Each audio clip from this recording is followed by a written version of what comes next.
नमस्कार, आदाब, सत श्री अकाल। आप देख रहे हैं यूपी 24 न्यूज़। हमारे साथ हैं मौलाना तौक़ीर रज़ा खान साहब, जो अपनी बेबाक बयानी के लिए जाने जाते हैं। इनसे बरेली के मुद्दों के साथ साथ देश के मुद्दों पर बात करेंगे। मिलते हैं मौलाना तौक़ीर रज़ा साहब से। स्वागत है हमारे चैनल में आपका। बहुत शुक्रिया। मौलाना साहब, जानना चाहेंगे जिस तरह से इस समय बरेली का माहौल है, उसको लेकर आप क्या कहेंगे?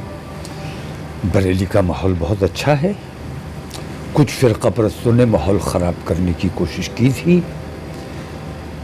लोकल फ़िरक़ा परस्त नेता माहौल बिगाड़ना चाहते थे और वोटों की राजनीति करने वाले लोग इस किस्म का माहौल बना रहे थे। लेकिन ज़िला प्रशासन ने, ज़िला पुलिस ने बहुत ज़िम्मेदारी और बहुत सूझबूझ के साथ काम किया और उन तमाम चीज़ों को, उन तमाम कोशिशों को नाकाम कर दिया। जिस तरह से आप कह रहे हैं नाकाम कर दिया साजिशों को, प्रभाकर चौधरी ने बहुत अच्छे से कंट्रोल किया, उनका तबादला हो गया, इसके बारे में क्या कहेंगे? नहीं, मैंने बताया ना कि लोकल जो नेता हैं उन्होंने मुख्यमंत्री को गलत फीडबैक दिया। अपनी स्वार्थ सिद्धि के लिए मुख्यमंत्री को गलत इत्तला पहुंचाई और जिसके नतीजे में ऐसा हुआ। वरना सच्चाई ये है कि प्रभाकर चौधरी जैसे अधिकारियों को अगर मुख्यमंत्री चाहते हैं कि हमारे प्रदेश में अमन व अमान रहे, अच्छा माहौल रहे, तो ये ज़रूरी है कि प्रभाकर चौधरी जैसे अपने फ़र्ज़ के लिए ज़िम्मेदार इस किस्म के अधिकारियों को चिन्हित किया जाना चाहिए। और इस किस्म के जितने संवेदनशील इलाके हैं, ज़िले हैं, उन ज़िलों में ऐसे अधिकारियों की तैनाती होनी चाहिए। अगरचे प्रभाकर चौधरी जैसे अधिकारियों की बहुत कमी है हमारे उत्तर प्रदेश में, लेकिन फिर भी अच्छे अधिकारी हैं, उनको तलाश किया जाना चाहिए और उनको बढ़ावा मिलना चाहिए, उनको आगे लाया जाना चाहिए। बात करें देश के स्तर की, तो यहाँ पर अभी देखने को मिला हरियाणा में जो एक दंगा हुआ है, उसको लेकर क्या कहेंगे? हरियाणा में दंगा नहीं हुआ है। हरियाणा जैसा माहौल पूरे देश का बनाना चाहते हैं ये लोग, क्योंकि ये व्यापारी लोग हैं। राजनीति जो है वो इनका व्यापार है और व्यापार में लाभ और हानि देखकर काम किया जाता है। हिंदू का नुकसान हो जाए, मुसलमान का नुकसान हो जाए, हिंदू मरे, मुस्लिम मरे, कुछ भी हो जाए, लेकिन हमारी सत्ता बनी रहनी चाहिए। इस नियत से ये लोग काम कर रहे हैं और इनकी कोशिश ये है कि अगर सत्ता में रहना है तो पूरे देश को मणिपुर बनाना पड़ेगा। हम जैसे लोग, हिंदुस्तान में लोगों की कमी नहीं है जो अपने देश में अमन व अमान बना के रखना चाहते हैं। उन लोगों की कोशिश ये है कि मणिपुर हम अपने ज़िले को, अपने प्रदेश को नहीं बनने देंगे। ज्ञानवापी का मामला चल रहा है, उसके बारे में क्या कहेंगे? ज्ञानवापी के मामले में ज़्यादा कुछ कहना मुनासिब नहीं है। सर्वे चल रहा है और सर्वे से उतनी हकीकत उजागर नहीं हो सकेगी। सर्वे के साथ साथ ज्ञानवापी के मामले में इतिहास पर भी गौर किया जाना चाहिए, क्योंकि मेरा मानना यह है कि जब इस्लाम धर्म हिंदुस्तान में आया तो बहुत से लोग इस्लाम से मुतासिर होकर, इस्लाम की नीतियों से मुतासिर होकर ईमान लाने लगे, मुसलमान होने लगे। तो वो लोग जो, और पूरे गोल के गोल, पूरी बिरादरियाँ, पूरे मोहल्ले मुसलमान हो जाते थे।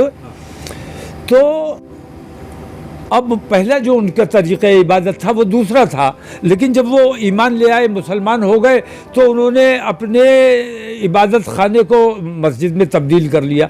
ऐसी कई मस्जिदें हिंदुस्तान में पाई जाती हैं, राजस्थान में भी ऐसी कई मस्जिदें पाई जाती हैं। मुझे लगता है कि ज्ञानवापी मंदिर और ज्ञानवापी मस्जिद ये उसी हिस्से की एक कड़ी है, क्योंकि जो कलाकृतियाँ मिल रही हैं वो बनाई नहीं गई हैं, वो पहले से मौजूद हैं। त्रिशूल के निशानात हैं या मूर्तियों के निशानात हैं या कमल के निशानात हैं, तो ये बनाए नहीं गए हैं, ये पहले से मौजूद हैं। लेकिन वो फव्वारे को जो कहा जा रहा है कि ये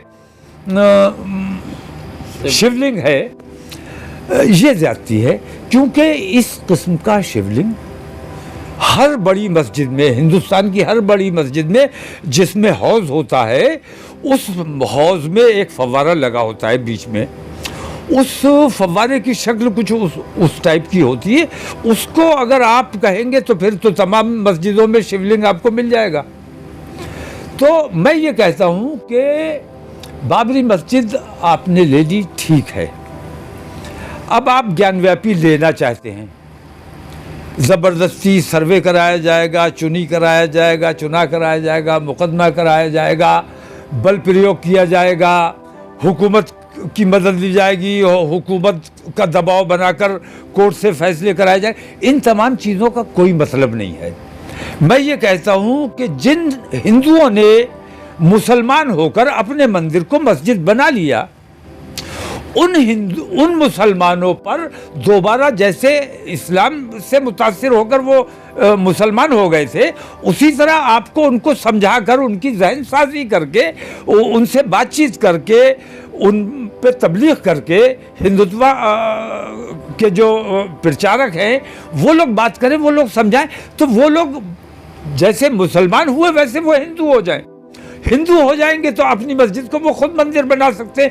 तो खुद स्वेच्छा से जो किया जाएगा वो अच्छा काम है, ज़बरदस्ती जो किया जाएगा वो काम ठीक नहीं है। उत्तर प्रदेश के मुख्यमंत्री योगी आदित्यनाथ ने बयान दिया है कि अगर मस्जिद कहा तो ठीक नहीं होगा, इसके बारे में क्या कहेंगे? नहीं, देखिए, मस्जिद अगर कहा तो दंगा होगा, ये मुख्यमंत्री की भाषा नहीं हो सकती। मैंने कहा ना कि मुख्यमंत्री के दो बड़ी जिम्मेदारियां उनके कंधों पर हैं और वो दोनों जिम्मेदारियां एक साथ लेकर चलते हैं। एक जिम्मेदारी को जब वो मुख्यमंत्री बन के बैठे तो मुख्यमंत्री की हैसियत से बात करें, और जब वो महंत बन के बैठे तो महंत की हैसियत से बात करें। तो उन्होंने जिस वक्त ये मुख्यमंत्री की हैसियत से ये बयान दिया, उस वक्त महंत भी उनके दिमाग में था, इस वजह से उन्होंने ये बात कही। वरना मुख्यमंत्री का काम दंगे रोकने का है, दंगे की धमकी देना मुख्यमंत्री का काम नहीं है। उन्होंने कहा कि मस्जिद अगर कहा जाएगा तो दंगा होगा। तो दंगा क्या मुख्यमंत्री करना चाहते हैं, दंगा कराना चाहते हैं? ये क्लैरिफिकेशन मुख्यमंत्री को देना चाहिए। अक्सर आपकी तरफ से देखा गया कि योगी आदित्यनाथ जी के लिए आपके मन में कहीं ना कहीं सॉफ्ट कॉर्नर है, और आज आप इस तरह से बात करते हैं, क्या मामला है? नहीं, सॉफ्ट कॉर्नर का कोई सवाल नहीं है।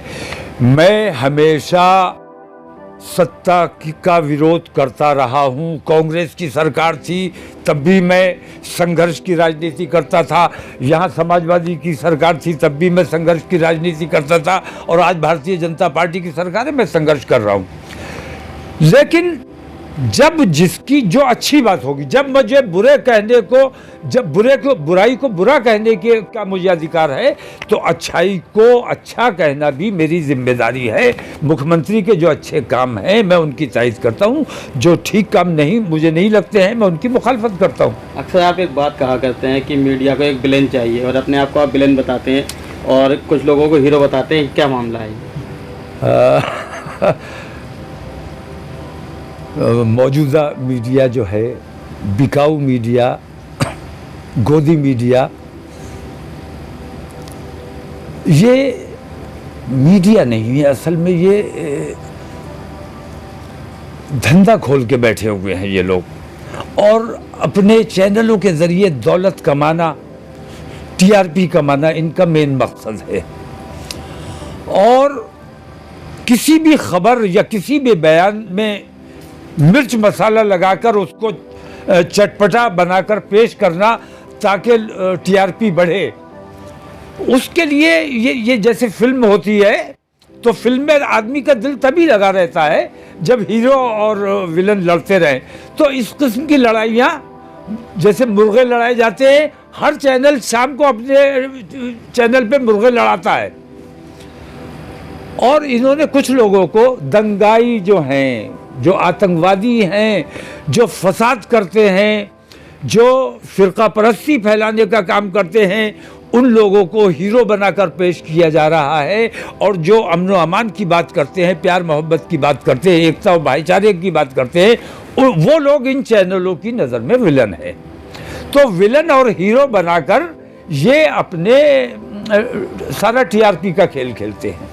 आपने एक तंजीम बनाई थी हम, और उस तंजीम के जरिए आप हिंदू मुस्लिम एकता का संदेश देने की बात कर रहे थे, तो ये तंजीम कहाँ तक पहुँची? मेरा आज भी हम का ही मिजाज है और हिंदू और मुस्लिम एकता मेरा मिशन है, और मेरा मानना ये है कि हिंदू मुस्लिम एकता में ही हमारे देश की तरक्की और खुशहाली है।